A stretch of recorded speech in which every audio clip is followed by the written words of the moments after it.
Mais le top du top, c'est d'endetter tout un pays d'un coup.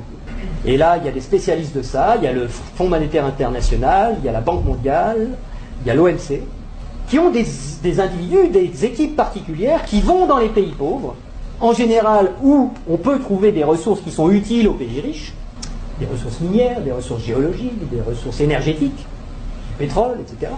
Et on dit aux dirigeants de ces pays, est-ce que vous savez que vous êtes assis sur des montagnes de profits? Mais comment vous allez faire pour les tirer du sol, pour les extraire? Vous n'avez pas d'usine, vous n'avez pas de route, vous n'avez pas d'ouvriers, vous n'avez pas de savoir-faire, vous n'avez rien. Et pourtant, Dieu sait que vous pourriez vous enrichir, et enrichir votre population. Ben non, on ne peut rien faire, on n'a rien. Ben écoutez, nous, on est le FMI, on est la Banque mondiale, on peut vous prêter des milliards de dollars. Et avec vos milliards de dollars qu'on va vous prêter, vous allez pouvoir exploiter vos ressources et nous rembourser haut la main sans problème.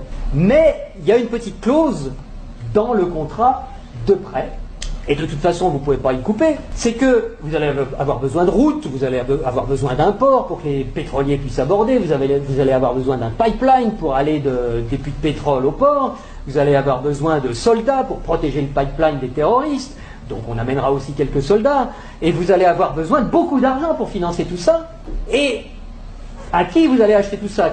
Où sont vos entreprises? Mais on vous a dit on n'a pas d'entreprise. Ah bon? Ben écoutez, c'est pas grave, nous on en a.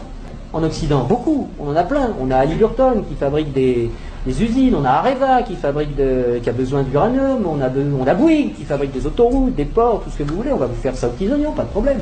Et c'est comme ça que ça marche. On vous prête 15 milliards, sous réserve que vous fassiez travailler nos entreprises, et de toute façon vous ne pouvez pas faire autrement.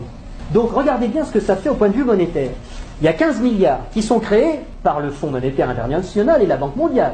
Le Fonds monétaire international, c'est un organisme qui récupère quelques dépôts de la plupart des pays de la planète, qui servent de garantie pour faire des crédits, des prêts aux pays sous-développés. Donc, il y a 15 milliards qui partent de la Banque mondiale et qui vont sur les comptes du pays sous-développé. Et aussitôt, ces 15 milliards-là qui sont dans le pays pauvre, ils retournent dans le pays riche pour aller payer des entreprises occidentales qui vont dans le pays pauvre faire du boulot, construire des trucs. Donc, ce qui est génial, c'est que les 15 milliards qui sont partis des pays occidentaux, qui sont allés dans le pays pauvre, il y a des services qui sont exportés par les pays occidentaux envers les pays pauvres, et l'argent, qu'est-ce qu'il fait? Il revient dans les pays riches, les 15 milliards, ils reviennent. Bon. Et donc les 15 milliards, c'est comme si on avait eu une belle-sœur qui avait emprunté 15 milliards et qui nous les distribue, puisque les ouvriers des entreprises des pays occidentaux, les actionnaires des entreprises des pays occidentaux, ils vont avoir plus d'argent grâce à ces 15 milliards qui reviennent. Donc ils vont les dépenser dans l'économie, ça nous fait des transactions nouvelles, de l'emploi nouveau, qui va ruisseler dans notre économie.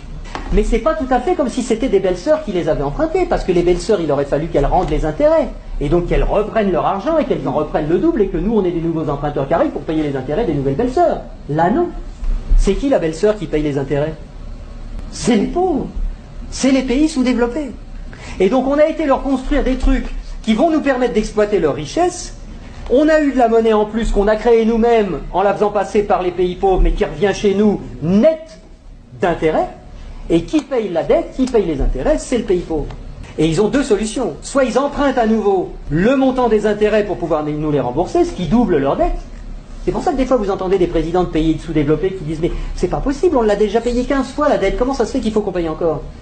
C'est parce qu'ils ne peuvent pas la créer. C'est parce que pour rembourser des dollars, il faut qu'ils les empruntent. Puisqu'il n'y a que nous, les Occidentaux, qui peuvent créer des dollars pour les endetter. Et donc, soit ils empruntent pour continuer à payer leurs intérêts, soit ils vendent leurs ressources pour presque rien. Ce qui nous permet à nous d'avoir le niveau de vie qu'on a. Et d'avoir les ressources des pays sous-développés, qu'on a bien choisis parce qu'ils étaient riches en ressources dont on a besoin, et d'avoir le niveau de vie qu'on a, et d'avoir de l'essence pas chère, et d'avoir des iPhones pas chers, etc. C'est grâce à ça. Si on a le niveau de vie qu'on a, c'est parce qu'il y a une prédation sur les ressources de la Terre entière, qui nous profite.